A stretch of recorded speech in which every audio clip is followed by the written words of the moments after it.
Ok Antonio, t'as voulu m'inviter au cinéma, mais t'as pas respecté les règles. Octogone, tu me donnes l'heure, l'endroit, et on règle ça comme des hommes. C'était logique qu'elle allait avoir un nouvel épisode du règlement de compte et aujourd'hui, dans cette vidéo, on règle nos comptes avec toutes ces personnes, tous les gens qui nous font chier au cinéma. Bah attends, il s'agit quand même de rentabiliser une carte que je paye tous les mois pour avoir un accès illimité au cinéma avec une sale gueule dessus, ouais, avec une photo vraiment dégueulasse dessus. J'arrive tranquillement dans le cinéma, tu vois, tout content, je viens pour faire la carte, je remplis tout ce qu'il faut, nanana, faut payer. Et là, elle me sort une webcam ronde, tu vois les webcams rondes comme ça qu'on avait dans les années 2000 et elle me prend en photo avec ça. J'étais pas prêt, grosse barbe, grosse casquette, frère. Théma, check ça, je sais pas si t'arrives à voir, on va faire la mise au point. Maintenant j'ai ça, à vie, on voit pas, eh bah tant mieux. Bon, je vais quand même la récupérer parce que je la paye tous les mois quand même. Et si je l'ai pas, je peux pas aller au cinéma. J'arrive. Bref, comme je vous l'ai dit, place au règlement de compte avec toutes ces personnes, tous ces gens qui nous font chier au cinéma. C'est parti. On va commencer tranquillement et en restant assez calme avec ce premier qui te fait des appels de phare dans la séance, dans la salle, avec son téléphone. Tu vois le mec qui passe comme ça dans la séance une fois que tout est éteint, qui te met les lumières comme ça dans la gueule pour trouver une place. Il est comme ça, il t'aveugle au max. Frère, le prochain qui arrive dans la salle de cinéma avec son flash ou qui pendant le film met sa luminosité au max pour répondre à sa copine, à ses potes, à qui tu veux, je m'occupe de son cas.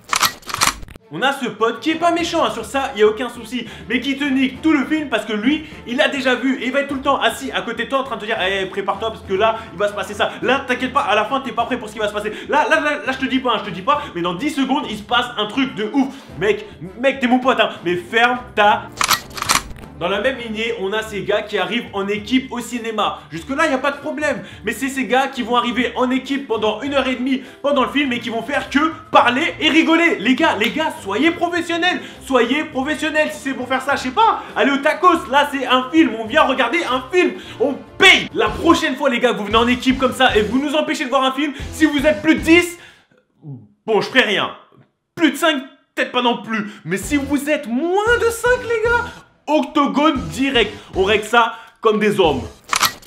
Celui qui te fait aussi pas mâcher quand t'es tranquillement en train de regarder ton film, c'est ce mec qui est installé à côté de toi et qui est en train de manger des pop-corn. Mais quand il mâche, il fait du bruit, tu l'entendrais jusqu'au Portugal. Le mec il mâche, il fait du bruit de ouf. Mec, sois professionnel aussi, vis en communauté sinon... Hush! Vu qu'on parle de bruit, on va parler aussi des gens qui ont trop d'émotions pendant les films. Mais vraiment trop d'émotions. T'aimes bien un film, tant mieux, c'est cool. Mais c'est ces gens-là qui sont là pendant une scène d'humour. Quand il s'agit de rigoler, lui aussi tu l'entends jusqu'au Portugal. Quand il s'agit de pleurer, il fait le tour du cinéma. Tout le monde fait qu'il est en train de pleurer. À chaque scène, le mec il a une réaction, mais disproportionnée. Chef, regarde le film chez toi. Mate Netflix, c'est mieux pour nous.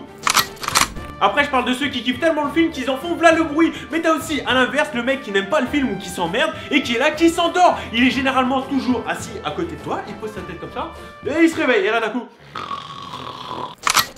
Et là on va finir cet épisode avec le meilleur de tous. Ce mec là c'est un génie. C'est ce mec qui tranquillement au milieu du film se lève et va aux toilettes et il passe devant tout le monde. Frère, 1h30, max 2h, on te demande pendant 1h30 de te retenir, je sais pas, comporte-toi, va aux toilettes avant, retiens-toi, vas-y après. Mais pendant le film, t'es là, tu passes devant tout le monde. Et généralement, ces mecs-là, et c'est toujours, c'est même pas généralement, c'est toujours, c'est au meilleur moment du film, à la meilleure scène du film, qui passe devant toi, il te nique tout. Et là, t'as ton pote qui dit, hey, t'as vu? Bah non, il y a ce connard qui est passé devant moi. J'espère que vous avez kiffé ce deuxième règlement de compte et aujourd'hui, eh ben, on va changer un peu les rôles. Aujourd'hui, dans les commentaires de la vidéo, à vous de spoiler la fin de votre film préféré. Vous choisissez votre film préféré et vous spoilez la fin dans les commentaires. À vous de jouer, aujourd'hui, on va se venger. Et bien évidemment, t'oublies pas le petit like sous la vidéo et de la partager si t'as kiffé. Et tu me dis aussi dans les commentaires une prochaine idée de règlement de compte que tu veux. Ça peut me donner des idées. En tout cas, les gens, ça fait du bien de régler des comptes de temps en temps. Prenez soin de vous et ne changez pas parce que vous êtes les meilleurs et j'ai qu'une chose à dire, il y a plaisir. Si t'as kiffé la vidéo, lâche un like, abonne-toi sans hésiter, lâche un commentaire. Si t'as kiffé la vidéo, lâche un like, abonne-toi sans hésiter, lâche un commentaire.